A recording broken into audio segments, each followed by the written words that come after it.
Islamabad high court में आज नवाज शरीफ की दरख्वास्त की समाअत हुई, मगर इस्लामाबाद हाई कोर्ट मुमकिन तौर पर मंगल को फैसला करेगी। साथ ही लाहौर हाई कोर्ट में मरियम नवाज की दरख्वास्त से जमानत पर पीर को फिर से समाअत होगी। इसके अलावा आज ही लाहौर की एहतसाब अदालत में चौधरी शुगर मिल केस की समाअत हुई, मरियम नवाज को पेश किया गया। केस की मुख्तलिफ समाअत हुई। अदालत ने मरियम नवाज और यूसुफ अब्बास के अदालती रिमांड में 8 नवंबर तक की तौसीह कर दी और अदालत में पेशी के दौरान मरियम नवाज अपने वालिद नवाज शरीफ की तबीयत के हवाले से उन्होंने बात भी की और अपने बेटे जुनैद सफदर के गले लगकर वो रोती भी रही। तबीयत नासाज नहीं है, मैं मियाँ साहब की जो बीमारी है उसने मेरा ये हाल कर दिया है। हर चीज़ बर्दाश्त हो जाती है। मैं इतने देर जेल में रही हूँ, सब मुझे एक दिन अल्लाह का शुक्र है ना कोई स्ट्रेस हुआ है ना, लेकिन जब से मियाँ साहब की तबीयत ख़राब हुई है उसने मुझे बहुत बुरी तरह अफेक्ट की, क्योंकि मेरी वालदा की 1 साल पहले इसी तरह अल्लाह ताला को वो प्यारी हो गई। वो फिर जब बहुत ज़्यादा सहम जाता है इंसान।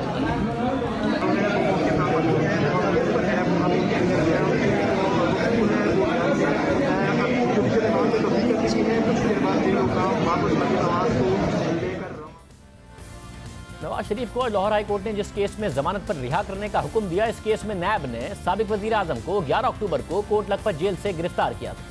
इस गिरफ्तारी पर सवालात उठाए गए थे। जब नवाज शरीफ पहले से ही गिरफ्तार थे और नैब उनसे जेल में तफ्तीश भी कर रहा था, तो उन्हें बाकायदा गिरफ्तार करके नैब की कस्टडी में लेने की जरूरत क्यों पेश आई?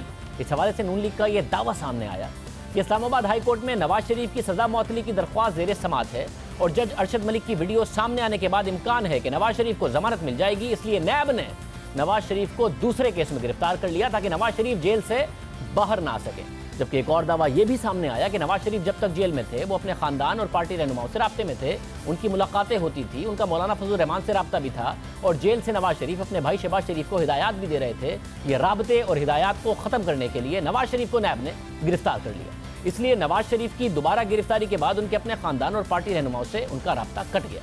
और फिर जब नवाज शरीफ को नैब ने अपनी हिरासत में लिया और नैब की हिरासत में नवाज शरीफ की तबीयत खराब हुई, तो नवाज शरीफ के नैब की हिरासत में जाने के बाद नवाज शरीफ के डॉक्टर अदनान ने 16 अक्टूबर को डीजी नैब लाहौर को खत भी लिख दिया। इस खत में उन्होंने नवाज शरीफ की बीमारियों के हवाले से बता भी दिया और ये भी बताया कि नवाज शरीफ को जानलेवा बीमारियां हैं, इसलिए उन्हें खुसूसी तवज्जो की जरूरत है। नवाज शरीफ को वो सहूलतें फराहम नहीं की जा रही हैं जो उन्हें कोट लखपत जेल में मिल रही थी, हालांकि जेल में भी उन्हें मुनासिब सहूलतें फराहम नहीं की जा रही थी।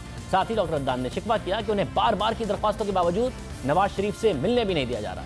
फिर नवाज शरीफ की तबीयत खराब हुई मगर उन्हें अस्पताल मुंतकिल नहीं किया गया। इस हवाले से नून लीग का दावा है कि नवाज शरीफ को जानबूझकर नैब ने अस्पताल मुंतकिल नहीं किया और उनके प्लेटलेट्स गिरते गए, यहाँ तक कि उनकी जान को खतरा लाहक हो गया। नैब ने इन तमाम इल्ज़ामात की तरदीद की और दावा किया कि कोई कोताही नहीं बरती गई। मगर क्या पहले से गिरफ्तार नवाज शरीफ, जिनसे नैब जेल में तफ्तीश भी कर रहा था और जेल में उनके खराबी सेहत के हवाले से इंतजामात भी थे, तो उन्हें नैब की तरफ से क्या गिरफ्तार करना लाजमी था?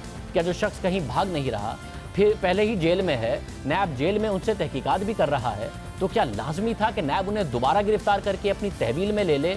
और क्या उससे उनकी तबीयत जो मज़ीद ख़राब हुई और आखिरी दिन यहाँ तक हुआ, जिसको हुसैन नवाज़ ने हमारे प्रोग्राम में कंफर्म भी किया कि जब बहुत ज़्यादा तबीयत ख़राब हो गई और उनसे कहा गया कि आप अस्पताल में मुंतकिल हो जाएँ, तो नवाज शरीफ ने इनकार कर दिया कि वो अब अस्पताल में मुंतकिल नहीं होंगे।